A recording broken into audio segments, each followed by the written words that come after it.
Pessoal, quando eu pesquisei eu faço isso, né, quais temas são importantes, o que que eu acho que eu devo colocar aqui para o grupo, né, é por isso que eu insisto para vocês colocarem, sugerirem aqui, fica mais autêntico, não sei se essa é a melhor expressão, mas fica bem interessante quando parte de vocês, mas quando não, eu começo a pesquisar, olha, o que que está interessante, o que eu acho interessante, a minha experiência aí no dia a dia, sala de aula, eu trago aqui também. Mas, essa questão de se eu posso gravar uma conversa e usar como prova, ela é muito interessante também. Se você ainda não está inscrito no nosso canal, por favor, se inscreva. Não custa, pessoal, por favor, não custa você se inscrever, né? Para você já estar inscrito, muito obrigado. Pessoal, sugiram temas aqui para a gente conversar, tá bom? Esse é o nosso propósito, é ouvir vocês e multiplicar a ideia de vocês. Eu divulgo o seu nome, a sua cidade, o que você quiser. Tá bom? Tá joia. No bom sentido, naturalmente. Eu tô rindo um pouquinho aqui, que eu conversava aqui com minha equipe ainda há pouco, e eu digo isso em sala de aula, eu digo assim: "Gente, olha, o direito é valorativo e teleológico. O direito é valorativo porque estabelece aquilo que é certo, o que é errado, e teleológico, que a finalidade é a justiça". Mas onde é que eu quero chegar? É isso que eu estava conversando com a turma aqui há pouco. É que minha mãe dizia assim: "Gente, meus filhos, é muito feio ficar escutando a conversa dos outros. Olha que coisa sensacional. É falta de educação. Papai do céu não gosta, Deus não gosta. Não fica escutando conversa atrás dos outros, não fica atrás da parede ouvindo os outros e por aí afora vai". Ponto. Que coisa sensacional. Observem que eu vou trazer essa coisa, esse exemplo extremamente simples, mas profundo da minha saudosa mãe, para essa coisa do direito. Hã? É porque, de alguma forma, a gente pode usar esses ouvidos atrás da parede, aspas, aspas, que a minha mãe dizia, ela não sabia nada de lei, ela sabia o que era certo ou errado, que podia e que não podia, o que era justo e injusto, eu sabia. O que eu sei, o que é justo e injusto, aprendi com ela. E com meu pai, obviamente. Mas não tinha informática, não tinha nada, nada dessas coisas, não tinha grampo telefônico, nem telefone tinha, ainda mais internet. E a pergunta é: posso gravar uma conversa e usar como prova? É muito tranquilo para responder isso, mas depois de feitas algumas observações, algumas considerações. A Constituição Federal, a lei maior, pessoal, ela é muito clara. Lá, de novo, no artigo 5º, no inciso 10, que garante como direito fundamental a intimidade, a inviolabilidade da vida privada. Ou seja, em razão disso, não se admite a captação indiscriminada de comunicações, sendo crime, portanto, fazê-lo, senão em virtude de lei. Hum? Vamos conversar um pouquinho sobre isso. Ah, é importante pontuar que existem 3 tipos de registro de conversas ambientais ou telefônicas que merecem esse exame jurídico que a gente está se propondo aqui. Vamos lá, interceptação jurídica ou telefônica e errei aí, desculpem, interpretação telefônica e escuta telefônica. A interceptação telefônica, pessoal, é aquela feita por uma outra pessoa, por um terceiro, sem que os interlocutores tenham conhecimento de sua captação. Você diz assim: "Professor, eu estou cismado com aqueles 2 lá. Tem como grampear o telefone e você depois me falar o que está acontecendo?".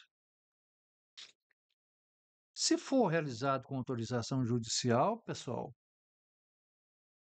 isso será uma prova lista, autorização judicial. Caso contrário, é crime previsto lá no artigo 10 da Lei 9.296 de 1996, que diz assim: artigo 10. Constitui crime realizar interceptação de comunicações telefônicas, de informática ou telemática ou quebrar segredo da justiça sem autorização judicial ou com objetivos não autorizados em lei. Pena, reclusão, papapá, papapá, papapá. A escuta telefônica, por sua vez, que é aquela conversa, escutar a conversa lá atrás da parede, como dizia minha saudosa mãe,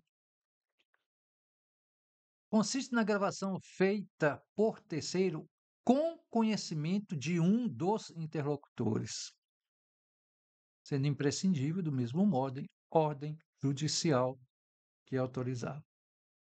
Todavia, é importante salientar que a autorização judicial, em qualquer dos dois casos, enseja ilicitude da prova. Todavia, o processo penal, olha a exceção, admite o seu valor quando e tão somente para benefício do acusado. Indúbio pro réu. Sempre. Essa é a máxima do direito penal. Vamos lá. No terceiro exemplo, gravação da conversa por um dos interlocutores,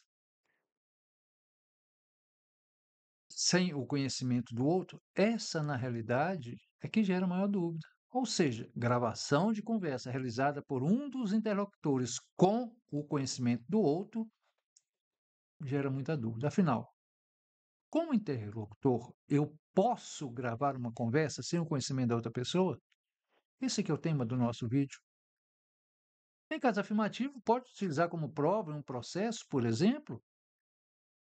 Em regra, as conversas gravadas pelo indivíduo tratam de diálogo em que ele próprio participa, independentemente do local ser público ou privado. Não há o que falar em crime. Não tem necessidade de avisar antecipadamente as outras pessoas. Isso está onde? No artigo 10, inciso A, parágrafo 1º dessa lei que eu citei, 9.296 de 1996. O leigo não vai entender, mas foi introduzido lá pelo pacote anticrime, o qual isenta de crime o integrante desse diálogo. Isso é, não há crime se a captação é realizada por um dos interlocutores. O que é isso? Eu gravei. Eu tenho aqui meu menininho aqui, meu telefone. Eu estou conversando com você, a gravação está aqui, fica aqui. Aí amanhã você fala assim, olha, mas você falou que não ia me pagar, você falou isso, falou um monte de coisa e tal. Eu entro, aí você entra na justiça, eu falo, não, não, não, o diálogo do tal dia, tanta hora, que está registrado aqui, diz isso. E o juiz vai dizer, ok, bacana isso que você gravou. Isso é muito sério, pessoal. É diferente de ficar bisbilhotando a vida das pessoas atrás das paredes. Hã? Por outro lado, no seu parágrafo primeiro diz que não há crime se a captação é realizada por um dos interlocutores. É isso que está dizendo. Sou eu e você. O problema é entre nós dois, não é um terceiro que está fazendo a gravação. Percebem? O STF entende isso da mesma forma. Isso é pacífico no direito. Por outro lado, se a captação violar princípios de garantias constitucionais como intimidade, vida privada, honra, imagem das pessoas, inviolabilidade do domicílio, o direito ao silêncio, no sigilo profissional, entre outras coisas, a gravação será considerada ilícita, não podendo ser usada no processo. É o caso, por exemplo, pessoal, isso aqui é que arremata aqui. É o caso, por exemplo, do sigilo médico-paciente que não pode ser gravado nunca. Entre o cliente e o advogado, nunca. Isso é sacratíssimo. informações que relacionem exclusivamente a vida privada e a intimidade da pessoa.